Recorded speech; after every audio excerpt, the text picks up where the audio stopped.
Hello everyone, आज हम बात करेंगे ग्रोथ एंड डेवलपमेंट के बारे में, यानी वृद्धि और विकास। ये बीएड के चाइल्डहुड एंड ग्रोइंग अप, ये बीएड फर्स्ट सेमेस्टर का पेपर है। उसकी फर्स्ट यूनिट का पहला टॉपिक है ग्रोथ एंड डेवलपमेंट। इसके साथ ही ये सीटेट में भी पूछा जाता है, तो सीटेट के हिसाब से भी जरूरी टॉपिक है। तो आप पूरी वीडियो को देखना, मैं सिंपल भाषा में आपको समझाऊंगा कि वृद्धि और विकास ये होता क्या है।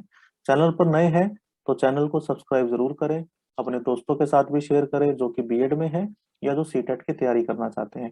डीएलएड में भी शायद ये टॉपिक है, तो आप लोग भी इसे देख सकते हैं, नहीं तो सीटेट पॉइंट ऑफ व्यू से तो आपके लिए भी जरूरी है। तो सबसे पहले देखिए मीनिंग ऑफ ग्रोथ। ग्रोथ क्या है?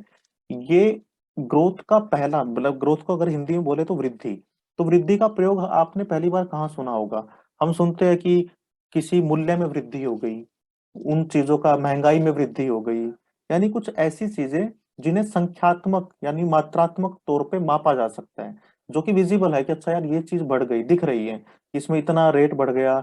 या हम कई बार बोलते हैं कि यार मैं अपने घर में एक पौधा लेके आया था और उसकी ग्रोथ नहीं हो रही है, यानी उसकी वृद्धि नहीं हो रही है, जो कि फिजिकल स्ट्रक्चर में वो बड़ा नहीं हो रहा है। तो सेम उसी तरह अगर मानव के तौर पे देखें, मनुष्य के तौर पे देखें, तो हमारा फिजिकल सेंस में जो भी चीजें बढ़ोतरी होती है, जो भी चीजें बढ़ती है, उसी को हम ग्रोथ बोल देते हैं। एग्जाम्पल के तौर पे मेरी हाइट बड़ी हुई तो वो मेरी वृद्धि हुई, यानी ग्रोथ हुई। शरीर का साइज बड़ा हुआ, वृद्धि हुई। वेट बढ़ गया, वृद्धि हुई। बाल बड़े हुए, वृद्धि हुई। तो एक बच्चा जब छोटा होता है तो धीरे धीरे आप देखिए उसका शरीर का साइज बढ़ता है, उसकी हाइट बढ़ती है, उसके बाल का साइज बढ़ता है। धीरे धीरे वो सारी चीजें, जो शरीर उसका फिजिकल स्ट्रक्चर है, उसके अंदर जो भी परिवर्तन हो रहा है, वो सारा क्या है? उसकी वृद्धि हो रही है। तो वृद्धि क्या है? जो संख्यात्मक है, मात्रात्मक है, जिसकी मात्रा होगी, इतने इंच हाइट बढ़ गई, इतने किलोग्राम इसका वेट बढ़ गया, इतना इसका साइज इंक्रीज हो गया। तो ये सारा क्या है? विजिबल है, देखा जा सकता है। इसमें आपको बढ़ोतरी को मात्राओं में मापना पड़ता है, संख्या में मापना पड़ता है। तो ये हो गई वृद्धि अपनी। अब वृद्धि क्या है? कंटिन्यूटी में नहीं चलती। जैसा आपको पता है कि हम जब गर्भावस्था में होते हैं, अपने माँ के पेट में होते हैं, तब से शुरू होता है हमारा फिजिकल स्ट्रक्चर का बढ़ना, और एक एज तक जारी रहता है। तो हम ये नहीं कह सकते कि मैं मेरी हाइट जिस गति से 7 साल से लेके 15 साल के बीच में बढ़ रही थी, उसी गति से हमेशा बढ़ती रहेगी। तो सोचिए हम कहाँ जाकर रुकेंगे, तो हमेशा नहीं चलती। सेम वैसे मेरे हाथ का साइज, वो भी एक एज तक बढ़ा, रुक गया। नाक का, कान का, आंखों का, सारे मेरे जो फिजिकल स्ट्रक्चर थे, मेरे फिजिकल पार्ट थे, शरीर के जो भाग थे, उनकी वृद्धि एक एज तक होगी, उसके बाद रुक जाएगी। आप कल्पना करके देखिए कि अगर हम हमेशा बढ़ते रहते तो हम कहाँ जाकर रुकते। तो इसलिए नेचर ने क्या किया है? ग्रोथ को कंटिन्यूटी में नहीं रखा, कंटिन्यू प्रोसेस नहीं है। एक एज के बाद जाकर ये रुक जाएगी। और दूसरा पॉइंट समझिए बड़े ध्यान से। ग्रोथ क्या है? ये एक पार्ट है डेवलपमेंट प्रोसेस का, यानी विकास का भाग है वृद्धि। कई बार कंफ्यूजन हो जाता है, ये पूछ लेता है कोई कि वृद्धि विकास का भाग है कि विकास वृद्धि का भाग है। आपको समझना है कि डेवलपमेंट डायनेमिक प्रोसेस है, उसके अंदर सारी चीजें आती है। उसके अंदर शरीर का बढ़ना भी आता है, आपके इमोशनल डेवलपमेंट भी होंगे, आपके सोशल भी होंगे, आपके साइकोलॉजिकल भी होंगे। तो इसका मतलब ग्रोथ किसका पार्ट है? डेवलपमेंट का पार्ट है। वृद्धि विकास का एक भाग है। अब अगर बात करें कि ग्रोथ रेट यानी वृद्धि की जो दर चलती है, क्या वो समान चलती है? बिल्कुल नहीं चलती। एक एज तक हमारी जो ग्रोथ है वो तेज होती है। आप किसी छोटे बच्चे से मिलेंगे ना, जब वो 1.5-2 साल का होगा, उससे 1 साल बाद मिलेंगे, 2 साल बाद मिलेंगे, आपको बहुत परिवर्तन लगेगा उसके अंदर। अरे यार इसकी तो हाइट बढ़ गई, अरे इसके तो मतलब अब ये अच्छे से चलने लग गया, उसके शरीर के जितने भी अंग है उसकी वृद्धि आपको बहुत विजिबल होगी। लेकिन एक एज के बाद जाकर ये ग्रोथ रेट जो है धीमा पड़ जाएगा। यानी अगर आप थोड़े और बड़े बच्चे से मिलेंगे थोड़े दिनों बाद, तो इतना ज्यादा नहीं। और थोड़ा और हम बड़े हो जाएंगे 20-22 साल के, तो फिर तो हाइट हमारी रुकी गई, ज्यादा नहीं बढ़ती। 1-2 इंच का फर्क कभी कभी पड़ जाता है, लेकिन एक्चुअली में हमारा जो वृद्धि का जो रेट है, वो एक एज में बहुत तेज होता है। बहुत इजीली पता लगता है, अरे ये तो मुझे 1 साल पहले मिला था, छोटा था ये तो मेरे बराबर का हो गया। लेकिन ऐसा नहीं कि हमेशा वो उसी दर से बढ़ता रहेगा। एक एज के बाद जाके बच्चे की वो दर धीमी पड़ जाएगी, हमारी भी वो धीमी पड़ गई थी, और फिर एक एज पर जाकर वो रुक जाएगी। अब डेवलपमेंट क्या है? अब डेवलपमेंट डायनेमिक प्रोसेस है, गतिशील प्रक्रिया है, यानी ये चलती रहेगी, गति करती रहेगी। जैसे जैसे उसकी लाइफ बढ़ती रहेगी, एक इंडिविजुअल शरीर के तौर पे भले रुक जाए, लेकिन बाकी उसके जीवन के और आयाम और एस्पेक्ट जो है उनकी तरफ से वो जीवन पर्यंत उसके अंदर कुछ ना कुछ परिवर्तन चलता रहेगा। इसलिए डायनेमिक प्रोसेस है, गतिशील है, गति इसकी बनी रहती है, जीवन काल बनी रहती है, बदलता रहता है, मनुष्य बढ़ता रहता है, आगे कुछ ना कुछ नया सीखता रहता है। अब ये दोनों तरह से है, ये गुणात्मक भी है और ये मात्रात्मक भी है। यानी इसको संख्याओं में भी नाप सकते हैं क्योंकि ग्रोथ इसमें इंक्लूड है।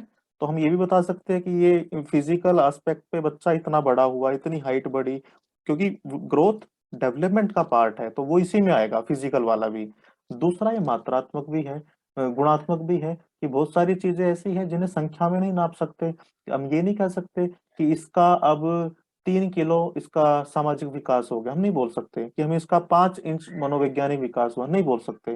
वो उसके गुण हैं, वो भी इसी के अंदर आएंगे, डेवलपमेंट के। और जो इसका संख्यात्मक वाला पार्ट था, ग्रोथ वाला, वो भी इसके अंदर आएगा। अब ये चाहे फिजिकली बड़ा हुआ बच्चा, कि उसके कॉग्निटिव डेवलपमेंट हुए हैं, संज्ञानात्मक विकास हुए हैं, उसके मेंटल प्रोसेस चेंज हुए हैं, सोचने की क्षमता बदली है, साइकोलॉजिकल हुए हैं, मनोवैज्ञानिक तौर पर, सामाजिक तौर पर। छोटा बच्चा समाज को ज्यादा नहीं समझता, पहले उसके लिए समाज का नाम क्या है, उसकी मम्मी एक समाज है, मम्मी पापा भाई बहन। फिर वो स्कूल में जाता है, फिर पड़ोस को देखता है, धीरे धीरे वो एक अपने गांव को, डिस्ट्रिक्ट को, मोहल्ले को, और उसके बाद वो अपने देश को, फिर पूरे संसार को। इमोशनली पूरा साल, पूरे एज तक बच्चा बढ़ता रहता है। पर्सनैलिटी के तौर पर व्यक्तित्व उसका वो हमेशा बदलता रहता है। तो ये सारे एरिया इंक्लूड करता है आपका डेवलपमेंट। अब तीन इसके मेन डोमेन माने गए हैं, फिजिकल है, कॉग्निटिव है, और साइकोलॉजिकल है। इसी को साइको सोशल डोमेन भी हम बोलते हैं। साइको सोशल में आप इसको ज्यादा अच्छे से समझना। फिजिकल डेवलपमेंट क्या है इसका? फिजिकली बच्चे के अंदर जो भी चेंजेस हो रहे हैं, यानी एक एज पर बच्चा छोटा था, शिशु था, फिर वो उससे थोड़ा बड़ी एज में आया, फिर थोड़ा और बड़ी एज में, फिर वो यौवन अवस्था में आया, यानी वो जवान हुआ बच्चा। उसके अंदर फिर कोई कुछ सेक्सुअल चेंजेस हुए, उसके अंदर यौन स्वास्थ्य को लेकर कुछ उसके बदलाव हुए, प्रजनन क्षमता उसके अंदर विकसित हो गई, उसके सेंसेस में चेंज हो गए, उसकी कर्मेंद्रियों में चेंजेस हो गए। तो ये सारी चीज चेंजिंग जो थी उसकी, ये एक एज से शुरू हुई और एक उसकी एक एज तक चलती रही। तो ये फिजिकल डेवलपमेंट में आ गई उसके। कोग्निटिव डेवलपमेंट, अब ये संज्ञानात्मक विकास क्या है? Mental process. इसमें उसका सोचना, उसका पहले बच्चा चीजों को कुछ और तरीके से सोचता है, बाद में उसकी थिंकिंग और तरह से हो जाती है। लर्निंग, यानी पहले बच्चा जो सीखने में दिक्कत महसूस करता है, धीरे धीरे फेमिलियर होता है चीजों से, और जीवन पर्यंत तक हम सीखते रहते हैं। हमारी समझ, छोटा बच्चा चीजों को अपने नजरिए से समझता है, बड़े होते होते वो चीजों को फिर समाज की दृष्टि से भी देखता है और नजरिए से भी देखता है, क्रिटिकल थिंकिंग करता है, क्रिएटिव थिंकिंग करता है। तो ये सारी चीजें है, लेकिन ये चाइल्डहुड में रुक नहीं जाती। ऐसा नहीं कि बाकी ऊपर वाली चीजें थी, उनकी एक एज थी, वहां तक आके रुक गई फिजिकल डेवलपमेंट। कॉग्निटिव डेवलपमेंट जरूरी नहीं कि वो आप ये बोलोगे कि रुक गया, वो तो चलता रहेगा, वो तो हमेशा चलेगा। हमारे मेंटल प्रोसेस हमेशा बदलते रहते हैं, हमारी सोच बदलती रहती है। किसी चीज को लेकर मैं आज क्या सोचता हूँ और आज से 10 साल पहले क्या सोचता था, बड़ा अंतर है। और अगर 10 साल बाद क्या सोचूंगा, उसमें बड़ा अंतर है। तो अंडरस्टैंडिंग भी चेंज होती रहती है, तो ये रुकती नहीं है। साइको सोशल डेवलपमेंट क्या है? ये वो है जिनमें हमारे इमोशंस आते हैं। पहला इमोशन क्या है? पहले बच्चे को नहीं पता किसके सामने रोना है, किसके सामने नहीं रोना, किसके सामने इमोशंस दिखाने या नहीं दिखाने हैं। उसका जो मन करता है वो कर देता है। धीरे धीरे वो समझता है कि नहीं, ये यहाँ करने योग्य है, ये करने योग्य नहीं है। पर्सनैलिटी के अंदर बहुत चेंज आते हैं उसके, कैसे कपड़े पहनने हैं, कैसे अपने आप को प्रेजेंट करना है, क्या शब्द बोलने हैं, क्या नहीं बोलने हैं, किसको कैसे मुझे नमस्ते बोलना है, किसके पैर छूने हैं, और किन शब्दों का, किन डिसीजन का मुझे कहाँ पर प्रयोग करना है, सारा उसको पता लगता है। सेल्फ एस्टीम और रिलेशनशिप उसके धीरे धीरे इनका डेवलपमेंट होता है। पहले वो रिलेशन एक सीमित दायरे में रखता है, पहले अपने आत्मसम्मान को वो बहुत छोटे उससे देखता है, धीरे धीरे वो उसके अंदर बढ़ोतरी होती है। फिर एक समय के बाद उसके पास अपने रिलेशन और सेल्फ एस्टीम की अपनी डेफिनेशन बन जाती है, तो वो दुनिया के साथ जुड़ता है। तो धीरे धीरे वो साइको सोशल तौर पे भी डेवलपमेंट करता रहता है। अब जो डेवलपमेंट है ना, ये कंटिन्यूटी में भी रहती है कुछ चीजें, कुछ डिसकंटिन्यू भी हो जाती है। जैसे आपका मैंने बताया फिजिकल पार्ट तो क्या है, वो डिसकंटिन्यू हो जाएगा। बाकी आपके जो लर्निंग के अंडरस्टैंडिंग के पार्ट है वो हमेशा चलते रहेंगे। अच्छा, फिजिकल में भी क्या है, कुछ चीजें बड़ी जल्दी से विजिबल होती हैं। छोटा बच्चा है, बहुत जल्दी से दिखता है कि अच्छा इसके दांत आ गए, अच्छा पहला दांत आ गया इसका, बहुत जल्दी जल्दी सारी चीजों की चीज आपको नोटिस होती रहती है। लेकिन उसके जो अंडरस्टैंडिंग वाली पार्ट है वो आपको इतनी जल्दी नहीं दिखता। जैसे उसने किसी भाषा की ग्रामर को कितना समझा है, एकदम से नहीं देखा जा सकता। ये एकदम से आप ये नहीं कह सकते अच्छा कल इतना था आज इतना है, उसे माप नहीं सकते। ये धीरे धीरे पता लगेगा। तो इस तरह के उसके कुछ चेंजेस चलते रहते हैं। अब मैच्योरेशन यानी परिपक्वता ये क्या रहती है, जैसे मैंने बताया था डेवलपमेंट में ग्रोथ इंक्लूड है, तो मैच्योरेशन में ग्रोथ एंड डेवलपमेंट दोनों आ जाएगी।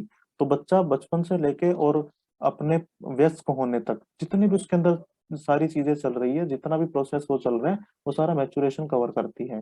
बहुत सिंपल सी भाषा में बोले तो बड़ा होना, बुढ़ापा नहीं मतलब बड़ा होना। भाई अब कई बार हम बोलते हैं ना कि यार बच्चा मैच्योर हो गया है, ये मैच्योरिटी वाली बातें कर रहे हैं, तो इसका मतलब क्या हुआ, हम ये बोलते हैं परिपक्व हो गया, यानी फिजिकली भी वो बड़ा हो गया है और मेंटली भी, इमोशनली भी। उसके अंदर ये सारी डिसीजन मेकिंग, थिंकिंग, उसकी क्रिटिकल थिंकिंग, सारी चीजें आ गई हैं। तो मैच्योरेशन एक तरह से हमारे अंदर के कुछ बायोलॉजिकल प्रोसेस है, जेनेटिक प्रोग्राम है, जो कि चल हमारे उन परिवर्तनों को बता रही है वो। जैसे एक एक बच्चे को हम जब फिजिकली बड़ा होते हुए देखते हैं, तो हम उसके लिए भी क्या प्रयोग करते हैं कि यार मैच्योर हो गया बच्चा, बड़ा हो गया है। साथ के साथ उसके बाकी चेंजेस भी चल ही रहे हैं, जो शायद हमें विजिबल नहीं है, बट वो चेंज भी उसके साथ के साथ चलते रहते हैं। अब ये क्या है, बहुआयामी है। कैसे, एक बच्चे के अंदर फिजिकल भी हो रहा है, इमोशनल भी हो रहा है, सोशल भी हो रहा है, और रिलेशनशिप के तौर पे भी वो बढ़ोतरी हो रही है, साइको सोशल। तो ये सारी चीजें उसके साथ साथ चल रही है, सब मिला के उसको मैच्योर बना रही है। और ये ऑटोमेटिक है, यानी एक का बायो प्रोडक्ट दूसरा है। बच्चे की एज बढ़ रही है तो उसकी अंडरस्टैंडिंग, उसकी कॉग्निटिव डेवलपमेंट हो रहा है। कॉग्निटिव डेवलपमेंट हो रहा है तो ऑटोमेटिक वो चीजों को अलग तरह से समझ रहा है, अलग तरह से समझ रहा है तो अलग तरह से व्यवहार कर रहा है। तो सब एक दूसरे से के साथ जुड़ी हुई है, ऑटोमेटिक चल रहा है सब कुछ। और सीखने की अनिवार्य शर्त है मैच्योरेशन का होना, यानी मैच्योर होने के बाद ही बहुत सारे लर्निंग के कॉन्सेप्ट आपके तब क्लियर होते हैं।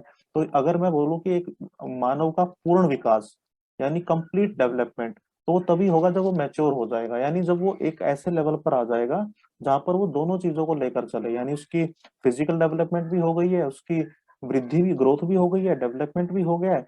तो हम बोल सकते हैं कि अरे मैच्योर हो गया, जब वो चीजों को समझ पाए, लर्न कर पाए, तो लर्निंग का बेस माना जाता है इसे।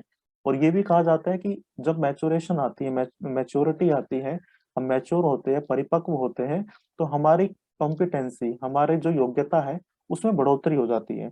आप खुद से देखिए कि बहुत सारी चीजें आप पहले किस नजर से देखते थे, आप किसी सिचुएशन को पहले हैंडल नहीं कर पाते थे, लेकिन एज के साथ, क्योंकि एजिंग भी है ना, ये एज का बढ़ना भी मैच्योरेशन में आता है, तो जब थोड़ी एज बढ़ती है तो हम उन चीजों को बड़े इजीली डील कर लेते हैं। जो चीज हमें पहले बड़ी परेशान करती थी, अब हम उन्हें आराम से डील कर देते हैं। साथ में हम अडेप्ट भी करते हैं चेंजेस को लाइफ के। छोटा बच्चा इतना नहीं कर पाता, उसे वो अपना माहौल, एक फैमिलियर माहौल चाहिए। बड़े होने के बाद हम जितना मैच्योर होते रहते हैं, तो बहुत सारी चीजों को हम अडेप्ट करते रहते हैं कि अरे ठीक है ना, ये तो चलता है। अब उनके अंदर अपने आप को एडजस्ट करते रहते हैं। तो इस तरह ही मैच्योरेशन चलती है। तो हमें तीन चीजों को हमने आज डिस्कस किया। ग्रोथ जो कि फिजिकल होती है, विजिबल है, जिसे मापा जा सकता है। डेवलपमेंट जिसमें ग्रोथ भी इंक्लूड थी, और बाकी जो हमारे शारीरिक के साथ जो हमारे मानसिक परिवर्तन होते हैं, हमारे संवेगात्मक परिवर्तन होते हैं, हमारे साइको सोशल परिवर्तन जितने भी थे वो उसके अंदर आ गए। और मैच्योरेशन में ग्रोथ भी आ गया, डेवलपमेंट भी आ गया, हमारी एजिंग, हमारा उम्र का बढ़ना। और उम्र कौन सी उम्र का बढ़ना, समझदारी के साथ उम्र का बढ़ना, क्योंकि शरीर तो हमारा बदलता रहेगा, लेकिन अगर हम हमारे साथ में वो समझदारी नहीं आई, वो कॉग्निटिव डेवलपमेंट भी अपने रेट पे सही होना चाहिए। सारी चीजें जब सही चलती है तो बोला जाता है कि हम मैच्योर हो गए। तो आज का ये टॉपिक था। मुझे उम्मीद है कि आपको ये समझ में आया होगा, सिंपल सी भाषा में हमने डिस्कस किया है। कोई सवाल है तो आप कमेंट सेक्शन में पूछ सकते हैं। और आप इस वीडियो को अपने दोस्तों के साथ जरूर शेयर कीजिए जो बीएड और सीटेट में इंटरेस्ट रखते हैं। और मिलते हैं फिर नेक्स्ट। मैं आपको पूरा जो चाइल्डहुड एंड ग्रोइंग अप का पूरा पेपर है वो पूरा मैं आपको सबकी वीडियो बना के दूंगा। आज पहला टॉपिक था, तो नेक्स्ट टॉपिक के साथ नई वीडियो में मिलते हैं। तब तक के लिए अपना ख्याल रखिए। Stay happy, stay safe. Thank you very much.